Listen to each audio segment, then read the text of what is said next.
Ish! Awak nak berniaga susahlah. Gambus! Hai. Sold out. Bolehlah makan besar apa ni? Aku kaya, mesti boleh sold out semua ni. Bang, tengok banyak baju ni bang. Ini baik, ini baik. Sini pun baik bang. Sila.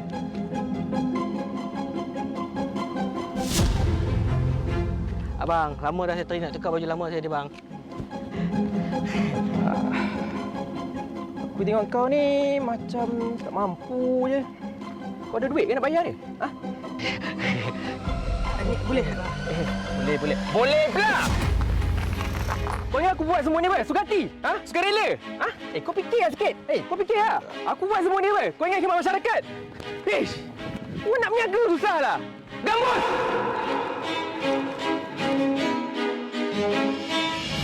Assalamualaikum, Cik. Waalaikumsalam.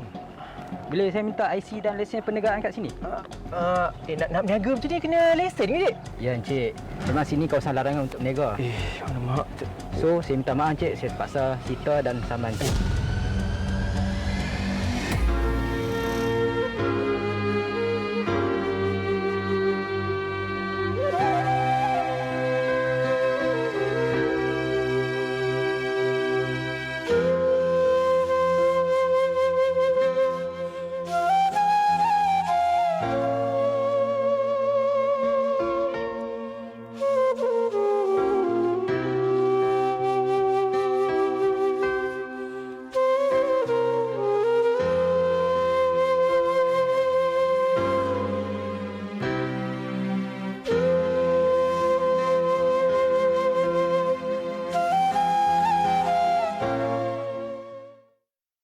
Allahumma salli ala Sayyidina Muhammad wa ala alihi wa sahbihi wa barik wa sallim. Kembali semula kita di Assalamualaikum bersama dengan Masjid Al-Muqarrabin Gua Musang Kelantan. Alhamdulillah, untuk topik kita sedekah mengalirkan pahala tiada akhirnya, insya-Allah. Dan bersama dengan kita Duta Masjid Al-Muqarrabin sendiri, iaitu yang bahagia Ustaz Piyu Hafiz. Assalamualaikum Ustaz. Assalamualaikum warahmatullahi wabarakatuh. Ustaz Nafal. Baik, alhamdulillah. Ustaz ni bunyi macam tak berapa sihat sini, insya-Allah. Itu dia musim-musim. Allah beri kesembuhan, insya-Allah. Amin ya rabb. Insya-Allah. Ustaz, sebagai permulaan topik kita ni, sedekah mengalirkan pahala tiada akhirnya, Ustaz. Boleh kongsikan apakah jenis sedekah-sedekah ni sebenarnya, yang sebab ada orang kata sedekah bagi makan aja, habis kat situ habis itu, tapi ada sedekah yang berjalan terusan pahala itu sendiri. Boleh baik, bang? terima kasih pada Ustaz Nafal dan muslimin muslimat yang dirahmati Allah Taala.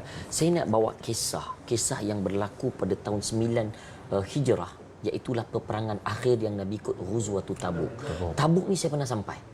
Subhanallah, jaraknya jauh 750 km. Yang juga dinamakan Ghuzwatul Usrah, yang iaitulah dinamakan peperangan yang sulit. Dalam keadaan panas terik, dalam keadaan harta berkurangan, dalam keadaan binatang ternak, binatang yang ni bawa tunggangan tak ada. Jadi ketika itu dalam keadaan sulit, kebetulan pula umat Islam sedang menerima nak hampir waktunya, iaitulah buah-buah korma hampir masak. Mereka tak nak pergi. Dan banyak ayat-ayat dalam surah Taubah memberikan motivasi untuk mereka pergi. Infiru khifafan wa thiqalan, ila akhir ayat. Bergeraklah kamu, berjihadlah kamu, sama ada dalam keadaan sulit walaupun dalam keadaan susah, pergi berjihad dengan harta dan diri kamu. Sebab apa? Sebab Allah Ta'ala ingin kita ini mesti hidup kita buat sesuatu untuk Islam. Bayangkan harta berkurangan, sulit, tak ada harta, nak berperang, siapa yang boleh infakkan, kata Nabi SAW. Maka Sayyidina Umar datang, ya Rasulullah, aku berikan separuh hartaku. Separuh harta. Kita sanggup ke separuh harta tu? Ambil. Tapi Nabi tanya, ada tak untuk ahli keluarga engkau? Ada. Separuh lagi aku tinggalkan untuk ahli keluargaku. Sayyidina Abu Bakar datang pula menginfakkan ke semua hartanya. Ke semua harta. Allahu Akbar. Tak ada yang tinggal. Jadi Rasulullah tanya, ada tak harta kau tinggalkan untuk ahli keluarga engkau? Allah wa Rasuluh. Aku tinggalkan hanya Allah dan Rasulnya. Sampai tahap begitu, tuan-puan, mereka berinfak. Bukan kali pertama, sudah berkali-kali. Sehingga Sayyidina Osman datang membawa 1000 dinar. Dibawa dekat bajunya 1000 dinar. Dilepaskan ke depan Nabi SAW. Nabi yuqallibu biyadi. Nabi membelik-belik 1000 keping dinar. Dinar ni maknanya kalau kita tengok satu dinar tu lebih kurang emas 4 gram lebih emas. Banyak, Masya Allah. Maknanya 1000 dinar ni dekat 4 kilo lebih. 4 kilo lebih tu dekat sejuta ringgit Malaysia. Zaman sekarang dulu lebih tinggi. Dalam keadaan begitu, Sayyidina Osman ni hartanya dah banyak diinfak. Diinfakkan lagi. Nabi tak cukup lagi nak berperang ni. Sebab nak lawan Rom. Rom ni ratusan ribu dan orang tahu hebat, gagah perkasa, peralatan. Umat Islam kurang harta. Kurang bahan untuk berperang. Jadi Nabi naik mimbar, Nabi memberi motivasi untuk siapa lagi boleh sedekah. Sayyidina Osman lagi cakap, alayya mi'atu ba'irin. Aku nak berikan 100 ekor unta bersama dengan bekasnya. Maka apa jawab Nabi SAW? Nabi memberitahu bahawa tidak ada amalan madarra Ibnu Affan, tidak akan memudarat Ibnu Affan ini, Sayyidina Osman ini, iaitulah ma'amila ba'dal yawm, apa juga yang dilakukan selepas hari ini. Okey, siapa lagi nak sedekah? Alayya mi'atu ukhra. Aku nak sedekah 100 lagi ya Rasulullah. Terkejut Nabi SAW. Nabi menjawab yuraddiu miraran. Nabi mengulang banyak kali. Tidak akan mudarat Osman ini melainkan syurga Allah Ta'ala. Banyak hadis-hadis Nabi yang menjamin Osman masuk syurga. Siapa lagi yang nak sedekah? Alayya mi'atun ukhra. Aku nak bagi lagi 100 ekor unta. Tak berhenti-henti. Jadi kita ni bila dah sedekah sekali, cukuplah Masjid Muqarrabin. Kenapa hari-hari asyik tiap-tiap minggu aku tengok muka Piyu Hafiz ni? Kan? Kita itulah di Islam. Apa yang kita infakkan? Ada orang kita ni Ustaz yang agak sakit hati sikit. CV Hijrah ni asyik cerita bab bantu masjid aja. Ya Allah, bersyukurlah ada TV zaman sekarang ni yang bantu masjid. Siapa lagi tuan-puan? Kalau kita yang ada harta, kita masih biarkan harta kita. Bayangkan Sayyidina Osman ini yang infakkan hartanya tak berhenti-henti, dijamin masuk syurga. Inilah infak yang besar di sisi Allah Ta'ala. Allahu Akbar, besarnya ganjarannya. Sehingga doa Nabi, pahala berterusan syurga untuknya. Masya-Allah. Siapalah kita kalaulah kita semua bagi sikit je tu, lepas tu dah cukup dah Ustaz. Allahu Akbar. Ustaz, mungkin boleh kongsikan kepada kami bagaimana keadaan terkini tentang Masjid Al-Muqarrabin, serba sedikit bagaimana dan macam mana, berapa kos yang diperlukan dan apakah hasilnya nanti di Masjid Al-Muqarrabin ini? Baik, tuan-puan yang dirahmati Allah, ni bulan ujung Zulhijjah, bulan penuh berkat.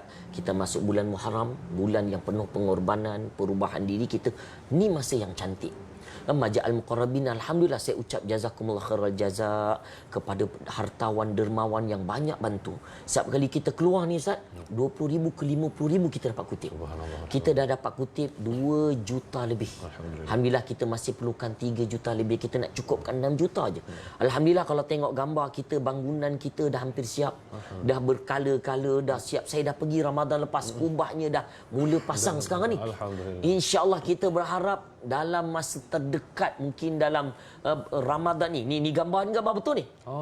Ni gambar betul ni. Memang hampir siap dah cantik. Waktu saya pergi belum lagi cat. Sekarang ni hampir siap, kubahnya pun mula nampak. Bayangkan yang kita infakkan tu, kata Imam An-Nawawi, sadaqatun jariyah. Yang mengalir, inilah dia. Setiap kali orang semayang yang melengkapkan 700 orang boleh solat pada satu-satu masa. Dan tempat ini strategik Ustaz Naufal, sebab dia berada di kawasan orang-orang yang lalu daripada Pantai Timur nak balik ke Cameron, nak balik ke KL, musafir. Jadi ada tempat musafir untuk untuk urusan jenazah, untuk orang musafir rehat dan sebagainya. Jadi ambil peluang, sebab masjid ni saya pergi tak ada masjid kat situ. Yang ada surau yang memang daif, yang memang kita kat rumah kita banyak masjid surau. Bahkan di Masjid Kampung Kondo ni belum ada surau dan penduduk pun dah ramai, amat memerlukan bantuan anda. Baik Ustaz, mungkin macam mana kaedahnya kat situ? Mungkin ada penonton terlepas tak tahu macam mana, rasa nak bagi dah ni insya-Allah. Ya. Bagaimana kaedah untuk infak? Ya, boleh terus hubungi nombor yang tertera, nombor akaun pun ada kat belakang saya ni. Boleh terus tuan-puan, atau terus saja ke laman web www.masjidalmuqarrabin. Ambil gambar, siap-siap sekarang. Ambil gambar. Ambil gambar, boleh transfer tuan-puan. Kita ni selalunya duit ni kita fikir, Allah Ustaz aku ni, sebab ketika dalam peperangan Tabuk tadi, ada juga yang orang miskin sedekah. Dalam hadis Bukhari disebut bisa' dengan beberapa kilo korma saja. Orang munafik sampai sampai kutuk. Apalah sedekah punyalah sikit. Abdul Rahman bin Affan, Sayyidina Osman punya banyak. Banyak ni riak saja sedekahnya. Sedekah lebih salah, kurang salah. Tapi orang miskin pun infakkan hartanya. Samalah kita, mana yang kita mampu tuan-puan. Akak-akak kalau tak bawa duit tak apa, gelang cincin boleh masuk kat tabung. Kan? Kunci motor boleh masuk abang-abang kan. Besok bagi apa ni geran motor kita insya-Allah. Jadi mudah-mudahan boleh tengok gambar-gambar terkini dekat laman web yang tertera insya-Allah. InsyaAllah. Baik Ustaz, mungkin sekali lagi ada penonton terlepas, berapa kosnya Ustaz yang diperlukan dan berapa lagi, berapa yang dah ada dan berapa lagi yang diperlukan? Alhamdulillah kita dapat mengumpul 2.2 juta. Kita perlukan 3.8 juta. Ingatlah, dalam banyak amalan-amalan, ada satu amalan kita akan cakap dengan Allah di akhirat nanti. Qala rabbi laula akhartani ila ajalin qarib. Ya Allah, lambatkan matiku. Kita nak tundakan matiku. Kita tak cakap dengan Allah, ya Allah aku nak baca Quran, aku nak pergi haji, aku nak pergi umrah, aku nak bantu orang, tak.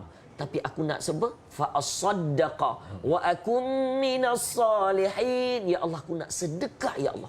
Waktu tu kita nak minta 5 minit, jadilah harta kita yang ada semua kita nak bagi.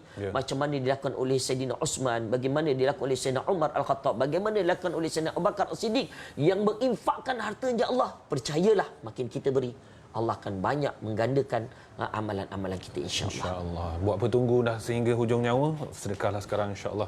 Pahalanya akan ditunggu-tunggu untuk kita di sana nanti insya-Allah. Terima kasih kepada Ustaz Piyu Hafiz insya-Allah. Moga-moga Allah permudahkan urusan Masjid Al-Muqarrabin. Kepada penonton sekalian, sempat lagi snap gambar insya-Allah. Apapun, kita nak berhenti berehat seketika. Terus setia bersama kami di Assalamualaikum insya-Allah.